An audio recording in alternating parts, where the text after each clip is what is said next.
মেলায় ঘুরতে গিয়ে গণধর্ষণের শিকার হলো এক আদিবাসী কিশোরী। স্থানীয় সূত্রে খবর, বুধবার রাতে দুর্গাপুর থানা এলাকার কমলপুরে একটি মেলা চলছিল। কনভার্ট আদিবাসী হিন্দু সান্তালরা আজকাল কোন ফুটোতে ঢুকে আছে? সো কল্ড সমাজরক্ষক আর ধর্মরক্ষক, যারা আদিবাসী সমাজ এবং সারি এবং সারনা ধর্মের নাম করে বিজেপির দালালি করছে।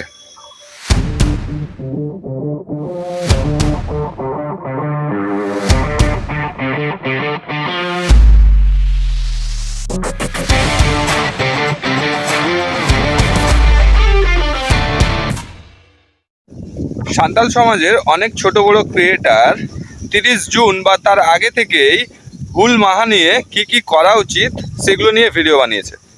এমনকি আমিও একটা ভিডিও বানিয়েছি, যদি দেখতে চাও আমার প্রোফাইলে গিয়ে দেখে নিতে পারো। তো কথা হচ্ছে, আমরা অনেকেই বলেছিলাম এই হুল দিবসে যাতে কোনো রকম অর্কেস্ট্রা বা মেলা ছাতা না হয়, কিন্তু তারপরেও অনেক জায়গায় অর্কেস্ট্রা হয়েছে, মেলা হয়েছে।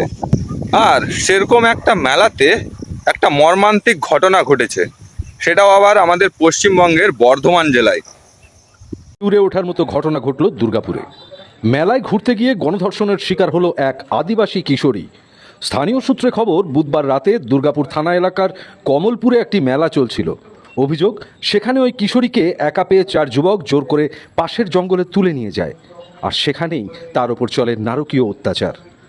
ঘটনা জানাজানি হতেই এলাকায় ব্যাপক চাঞ্চল্য ছড়ায়। পরিবারের অভিযোগের ভিত্তিতে সঙ্গে সঙ্গে তৎপর হয় দুর্গাপুর থানার পুলিশ। গ্রেপ্তার করা হয় অজয় সোরেন, লক্ষণ রবিন বাস্কে, বুধন টুডু ও রাজু মান্ডি নামের 4 যুবককে। অত্যাচারিত কিশোরী বর্তমানে দুর্গাপুর মহকুমা হাসপাতালে চিকিৎসাধীন। বৃহস্পতিবার ধৃতদের আদালতে পেশ করা হলে বিচারক তাদের 6 দিনের পুলিশি হেফাজতের নির্দেশ দিয়েছে। এর জন্য দায়ী কে? অবশ্যই কমেন্ট করে জানাবে।